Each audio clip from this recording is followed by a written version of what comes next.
Tom এবং জেরিকার একটি প্রেমের গল্প, যা উত্তেজনার মতোই আবেগপূর্ণ ছিল। তাদের কলেজে দেখা হয়েছিল, সাহসিক কাজ এবং বিতর্কের বিষয়ে নিয়ে আলোচনা মাধ্যমে তারা একে অপরের প্রতি আকৃষ্ট হয়েছিল। তাদের বন্ধুরা প্রায়ই রসিকতা করত যে তাদের যুক্তি তাদের প্রেমের মতোই মহাকাব্য। বছর কেটে গেছে এবং তারা বিয়ে করেছে, কিন্তু তাদের ভালোবাসা দৃঢ় থাকলেও তাদের তর্ক কখনো থামেনি। টম একজন সূক্ষ্ম পরিকল্পনাকারী ছিলেন, অন্যদিকে জেরিকা ছিলেন স্বতঃস্ফূর্ত এবং চিন্তামুক্ত। তিনি শৃঙ্খলা পছন্দ করতেন। একটি রৌদ্রোজ্জ্বল শনিবার টম পরিকল্পনা করল পিকনিকের মাধ্যমে জেরিকাকে অবাক করে দিবে।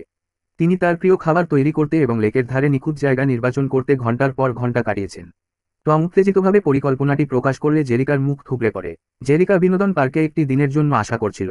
তাদের ছোট ঘরের মধ্য দিয়ে প্রতিধ্বনিত হয়েছিল তর্ক। টম বুঝতে পারেনি কেন সে তার প্রচেষ্টার প্রশংসা করতে পারেনি, এবং জেরিকা বুঝতে পারেনি কেন সে আরও নমনীয় হতে পারে না।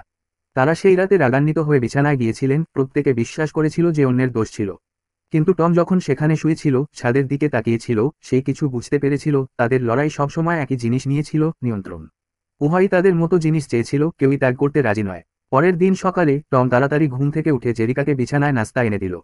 তিনি বসলেন এবং আলতো করে তার হাত ধরলেন। টম বলল, আমি দুঃখিত। আমি বুঝতে পারি আমার আরও নমনীয় হওয়া দরকার।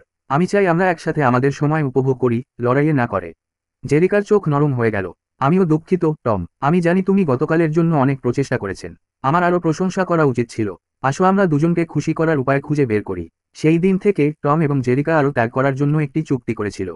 তারা তাদের দুঃসাহসিক কাজের বিকল্প পরিকল্পনা করতে সম্মত হয়েছিল, প্রত্যেকে অন্যের পছন্দগুলিকে আলিঙ্গন করার চেষ্টা করেছি।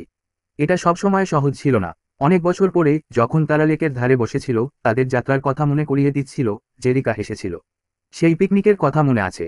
আমরা এত জেদি ছিলাম। টম হেসে উঠল আর বলল, আমি আনন্দিত যে আমরা এটি থেকে বের হতে পেরেছি। আমরা তর্ক করতে পারি, কিন্তু আমি অন্য কারো সাথে শান্তিপূর্ণ থাকার চেয়ে তোমার সাথে তর্ক করতে চাই।